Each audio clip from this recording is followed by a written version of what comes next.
Nós estamos a aprender aqui os básicos e vamos já falar de uma propriedade muito importante que seria a responsividade. Nós sabemos que existem vários padrões de design para incluir a responsividade, nomeadamente o mobile first, desenvolver um layout mais apropriado primeiro para mobile, depois então para desktop ou para tablet ou laptop. Acontece que até inclusive ferramentas como o Tailwind também estão codificadas assim. Primeiro define-se o design mobile, depois então desenvolve-se para desktop. Para tudo existe um lado bom e um lado mau. Eu acho que isto é muito bom para responsividade, sim. Existe alguém diga que desktop é melhor para aplicações primariamente utilizadas para desktop users. E eu concordo com isso, porque às vezes o mobile first pode ficar tudo muito vazio quando eu passo para desktop. Mas era mesmo um bom padrão a adotar. Em todo o caso, aqui nós podemos definir regras para como é que os nossos botões vão de funcionar em mobile, como é que os nossos botões vão de funcionar em desktop. Eu aqui até vou retirar o resto do conteúdo HTML. O que eu estou a falar é que eu vou querer que estes botões se alinhem de maneira diferente em mobile. Eu aqui até posso ligar o modo responsivo. Eu quero que eles fiquem todos em vertical em mobile e que se mantenham horizontalmente, ou tipo isto chama-se wrap, ou que passem para a linha seguinte, em desktop. E nós aprendemos uma maneira de fazer isso no primeiro módulo. Eu tinha display block, display inline, não é? Se eu fazer clique direito e inspecionar o botão, eu não tenho aqui, display inline block.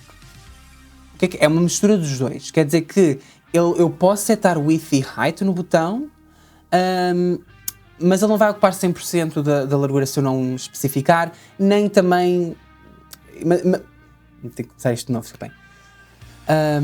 Eu posso setar o display inline block no botão. O que é que vai fazer? Vai fazer com que ele realmente siga o flow do texto da esquerda para a direita, mas também posso setar width e height desse botão. Não vai ocupar a totalidade da linha. Isto iria acontecer, é uma propriedade de CSS, se todos os botões, só tenho que escrever button, tivessem display block. Vamos ver o que é que acontece. Ele não ocupou 100%, ele ocupa na mesma width que eu lhe setei, mas está tudo orientado na vertical. Não há nada de botão orientado na horizontal. Eu posso então dizer que todos os botões, vamos esquecer aqui a propriedade width nos botões, nos botões grande e grandíssimo maior, todos os botões ocupem 100% do ecrã. Eu agora tenho um layout muito mais orientado a mobile, não é? Aqui acontece que há uma propriedade aqui do body que é o margin, que tem 8 pixels, eu tenho que setá-lo para 0. Vamos fazer isto, só para os botões não saírem aqui fora da caixa. Vou aqui setar que o body vai ter margin 0 e vou colocar um comentário a dizer que resetar os valores do browser. Ele coloca ali uma margem e pode às vezes não ser muito vantajoso a gente ter ali uma margem específica. Muito bem, então eu consigo ter um design para mobile e para desktop a gente mantinha os outros valores da width e tudo mais. Vamos definir regras para isso. Vou indicar que o meu media em screen, ou seja, é para ecrã, não para impressora, and max width 767 pixels, chama-se um breakpoint, quer dizer que dali para baixo vai se comportar de uma maneira, e vou definir outras regras, min width. Se quiser ainda definir mais outras é só fazer min width para outros breakpoints, mas vou indicar que a partir de 768 pixels ele vai se comportar de outra maneira. Então, eu digo que os botões para mobile vão comportar-se desta maneira, como o que a gente criou na vertical, e para desktop vão apenas ter width de 200 pixels e não vão ter a propriedade de display block, vão ter o normal do browser que é inline block, quer dizer que eles vão se orientar na horizontal. Vou só acrescentar aqui uns comentários.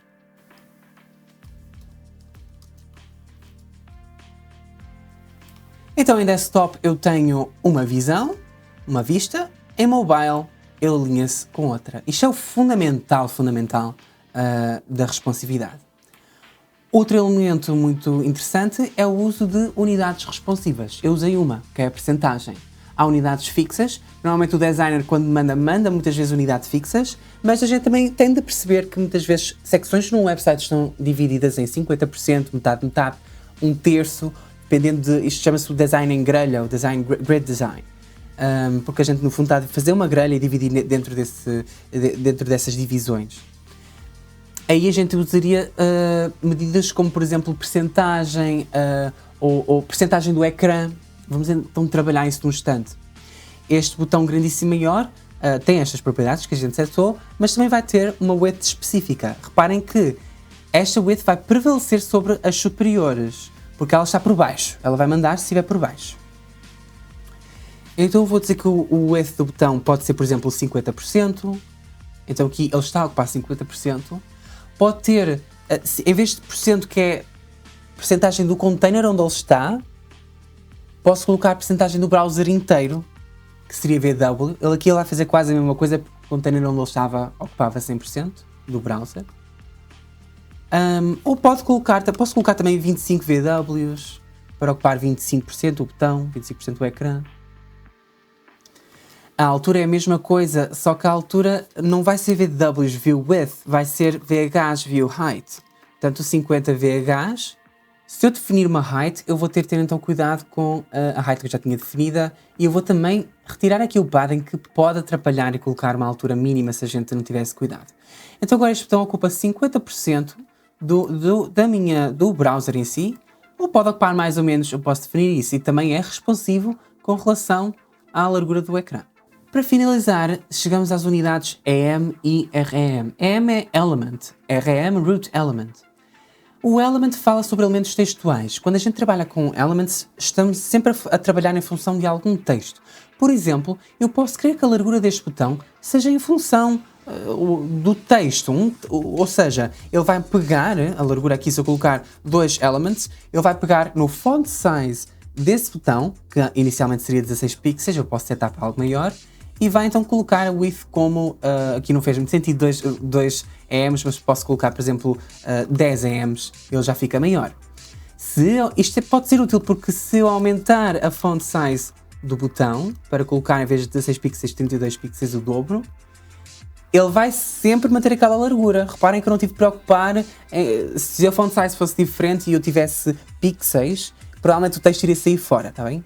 Então vamos reparar que, neste caso, um EM são 32 pixels, mas um REM é o font size que está setado no início da página, que eu poderia pôr aqui.